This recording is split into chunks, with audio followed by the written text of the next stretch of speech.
આપનું સ્વાગત છે રાજરાજેશ્વરી પીઠ આનંદધામના સત્સંગમાં.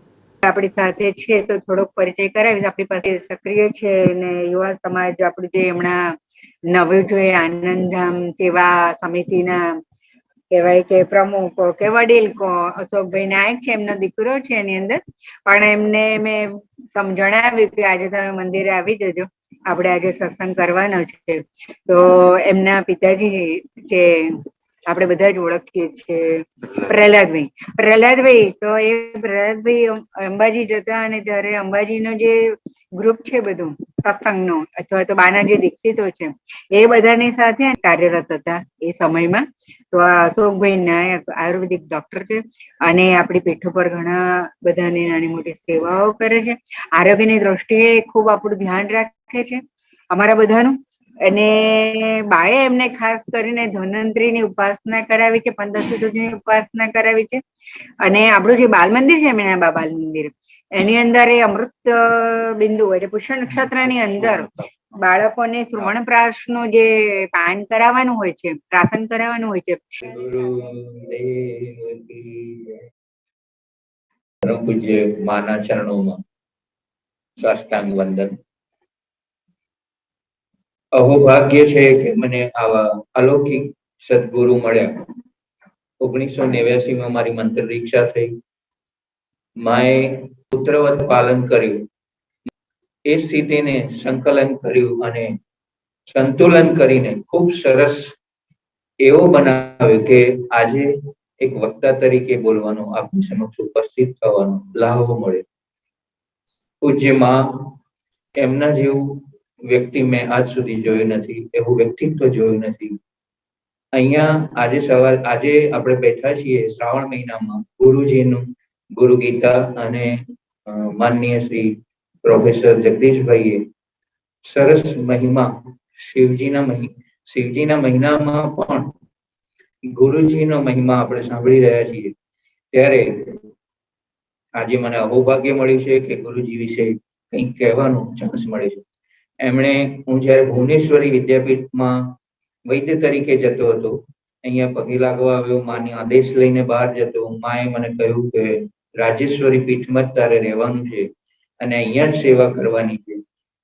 તરત જ ગુરુ આદેશ શિરોમાન્ય અહીંયા જ મેં મારું સમસ્ત જીવન અહીંયા વિતાવ્યું, માની છત્રછાયામાં વિતાવ્યું. કોઈ જ તકલીફ પડી નથી. મને મારા છ સુખ મળ્યા પરમ પૂજ્ય માની કરુણા અને અનુકંપાથી. માં વિશે કહી શકીએ એટલો તો હું સક્ષમ નથી, પણ માં દરેક દીક્ષિત અથવા દરેક ભક્તને પોતાના પુત્ર કરતા પણ વિશેષ ભાવ આપતા. ક્યારેક એવું થઈ જતું કે આ કેવો સમુદ્ર છે કે દરેક માટે આટલી બધી લાગણી, અનહદ લાગણીઓ મળે છે, અનહદ વાત્સલ્ય મળે છે, અનેરી હૂંફ મળે છે.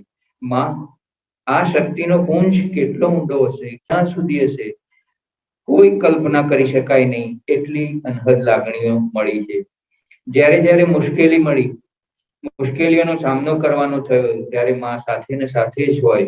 તાદાત્મ્ય આજે પણ અનુભવીએ છીએ. કોઈ પણ જગ્યાએ મુશ્કેલી પડી તો માં આગળ હોય છે. આ ગુરુ ભક્તિનો આપણને મળેલી પ્રસાદી છે અને એ પ્રસાદી અવિરત મળતી રહેશે એવો પૂરો વિશ્વાસ. પરમ પૂજ્ય માં 1988માં કડી રાજેશ્વરી પીઠમની સ્થાપના થઈ. એ પછી આવનારા ઘણા બધા ડિગ્નિટરીઓમાં પરમ પૂજ્ય જગતગુરુ શંકરાચાર્ય શારદા પીઠ પરથી અહીંયા પધાર્યા. સ્વરૂપાનંદજી એમણે એમની વિઝિટર બુક્સમાં પોતાનું મંતવ્ય આપ્યું અને ફ્લોર પરથી પણ વ્યક્ત કર્યું કે સમગ્ર ભારતમાં અદ્વિતીય ત્રિપુરાનું આ ધામ છે. હિમાલયમાં એક જગ્યા છે અને કડીમાં બીજી જગ્યા છે. તો આજથી 16-17 વર્ષ પહેલા સ્વરૂપાનંદજીએ આ એમના વક્તવ્યમાં ઉલ્લેખ કર્યો. એવી આ અલૌકિક જગા છે. અહીંયા હજારો વ્યક્તિઓ દીક્ષા લીધી છે. કલેક્ટરો, મામલતદારો, ધારાસભ્યો, વિશિષ્ટ વ્યક્તિઓ, ડોક્ટરો, એડવોકેટ, આ બધા વ્યક્તિઓએ અહીંયા વિશિષ્ટ રીતે પોતાની જીવનની પ્રેરણાઓ લીધી છે અને શ્રી વિદ્યાના માર્ગમાં પોતાનું કાર્ય કરી જાય છે. મોક્ષ સાથેનો અર્થ, ધર્મ, કામ ત્રણેય મળે એવી આ સંપ્રદાયમાં પરમ પૂજ્ય માની અનુકંપા આજે પણ દરેક ભક્તને એની અનુભૂતિ કરાવે છે. કુલ સુંદરી અંબાના નામથી આ પીઠના પીઠાચાર્ય એવા પરમ પૂજ્ય માં શ્રીદેવીબા, એમનું મૂળભૂત નામ જસુમતીબેન, અને પરમ પૂજ્ય આનંદાનંદ ગુરુ પરમ પૂજ્ય શ્રી શિવ ગુરુજી, એમનું વ્યવહારનું નામ પૂજ્ય શ્રી સુરેન્દ્રનાથ, 25/8/29 યુગાન્ડામાં નાગપંચમીના દિવસે જીંજા ગામમાં એમનો જન્મ થયો. સ્વર્ગસ્થ રામશંકરભાઈ મહાશંકરભાઈ ત્રિવેદીના તેમનો જન્મ થયો. પૂજ્ય સ્વર્ગસ્થ મેનાભા રામશંકરભાઈ ત્રિવેદી તેમના માતા હતા. એમના 3 દીકરાઓ, સૌથી મોટા કિરીટભાઈ, બીજા ઉર્વશીબેન અને ત્રીજા નીતાબેન. ત્રણેયમાં આજે પ્રધાન આચાર્યમાં ઉર્વશીબેન સાથે પણ મને ધન્વંતરી મંત્ર મળ્યો. એટલે મારા ગુરુદેવ અને માની અનુકંપાનું એક પ્રીતિપાત્ર મને મળતું જ રહ્યું, એ મારું અહોભાગ્ય છે. મારી ઓળખ આપવામાં આવી ડોક્ટર તરીકેની, હું સેવક જ છું અને મારે સેવક જ રહેવું છે. દાસ ભક્તિ વિશિષ્ટ છે અને દાસ ભક્તિમાં જે અનુભૂતિ છે એ બીજે ક્યાંય નથી. દેશ અને વિદેશમાંથી માની દીક્ષાર્થે આવે છે.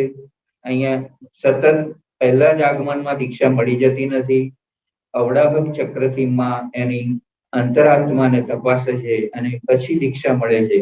તો ઘણા બધા મારા શુભેચ્છકો મિત્રોને પણ આ તરફ વાળવાનો જ્યારે મોકો મળ્યો ત્યારે માએ જવાબદારી સોંપીને એમને દીક્ષા આપી કે તું જવાબદારી લેશે અથવા તું માધ્યમ રહેશે અથવા વ્યક્તિઓ બરાબર કામ કરશે.